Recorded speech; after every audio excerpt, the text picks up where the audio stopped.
Chuck Crosby, Crosby Law Office. We received an email from Margaret, and this one is hard to believe. I know what I'm about to say, and I still don't believe it, folks. Margaret says her ex-husband, he was apparently leaving for the last time the house. She wasn't around because she wanted him to have the space to do what he wanted to do, leave, take his stuff. But that might have been a mistake, Chuck. He apparently left frozen chickens hidden inside the HVAC vents before moving out. Now, why frozen? Chuck, you want to take a guess, Randy? A guess? It's going to take a little while to thaw out, and by that time, he will have covered his tracks. Bingo. Except, clearly, who else is going to put frozen chickens in?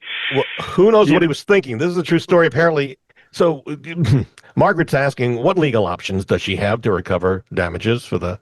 Well, first off, what kind of damages are there? Well, I imagine opening up the vents might be a thing, because how do you get the chickens in there anyhow?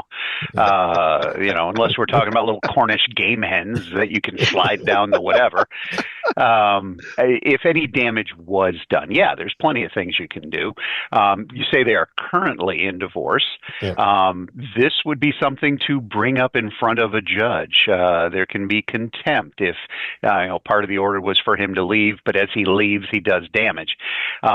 Is there any real damage? Would be my first thought. In divorce, everybody acts kind of crazy, so a lot of times the judges will, let some stuff fly. But we are talking about, a legitimate concern here. If he broke things to put the chickens in, you got one issue there. If by the chickens being there, a variety of foul diseases were spread, that's a whole other thing.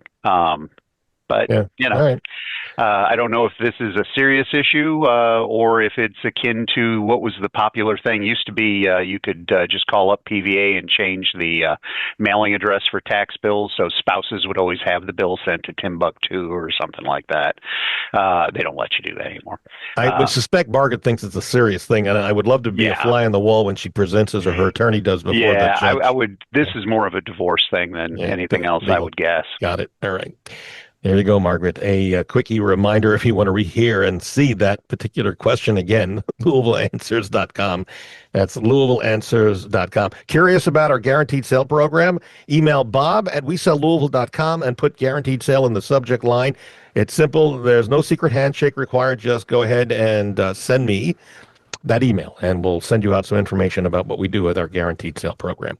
We're going to take a break. When we come back, more of your questions, and we still have a bunch of them to get to today. Staying with us, Randy Rocky, Swan Financial. If you need mortgage solutions that make sense, you want to call Randy at Swan Financial. They shop the loan. You can give them a call, 645-0736. Also, Chuck Crosby, the Crosby Law Office and Best Title, and you can reach Chuck for real estate closings, wills, powers of attorney, real estate planning, getting your estate planning going.